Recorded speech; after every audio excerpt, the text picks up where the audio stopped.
Bienvenue dans À retenir, votre émission autour du verset à mémoriser du guide d'études de l'école du sabbat. Le verset à mémoriser se trouve dans Jérémie, le chapitre 9, le verset 24. Mais que celui qui veut se glorifie de ceci, d'avoir de l'intelligence et de me connaître, de savoir que je suis l'Éternel qui exerce la bonté, le droit et la justice sur la terre, car c'est à cela que je prends plaisir, dit l'Éternel. Alors, Jérémie était le prophète de la religion du cœur. Ses messages étaient un appel à s'éloigner de l'extérieur et de la surface pour se tourner vers l'intérieur et le réel.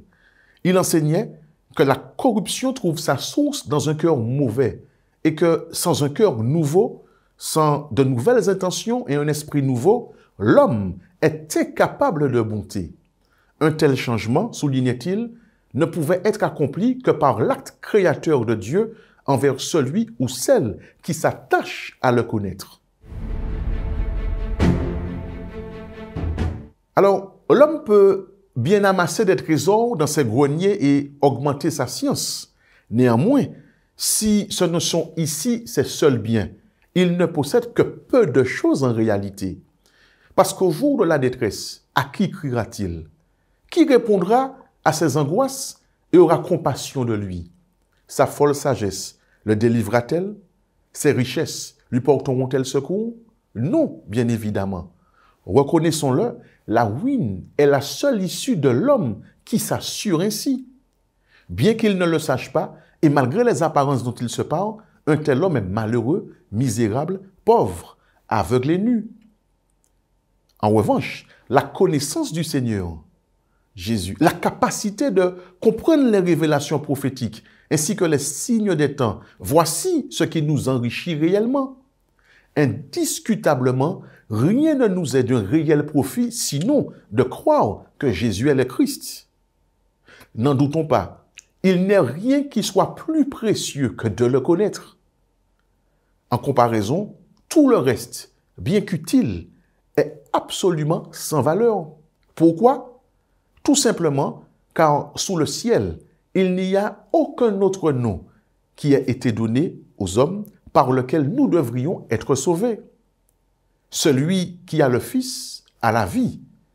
Celui qui n'a point le Fils de Dieu n'a point la vie. En d'autres termes, privés de lui, nous voici misérables et dans le dénuement le plus total. En revanche, ceux qui appartiennent à Christ, à ceux qui lui appartiennent, eh bien, toutes choses sont à eux. Nous qui vivons les dernières heures de l'histoire de ce monde, il nous faut comprendre que quelle que soit notre fortune ici-bas, surtout veillons à ne pas en faire notre gloire, parce qu'elle ne durera pas. Mais plutôt, réjouissons-nous dans le Seigneur, chérissons plus que toute autre chose la relation entretenue avec Christ notre Sauveur. Sans l'ombre d'un doute, il s'agit de la bonne part qui ne nous sera jamais ôtée.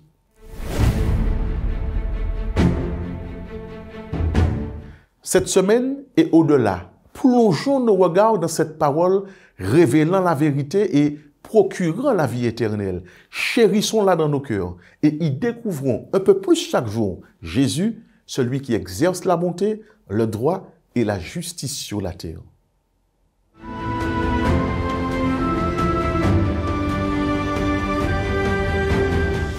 Voilà pour notre réflexion autour du verset à mémoriser. Je vous retrouve la semaine prochaine pour un autre verset à retenir.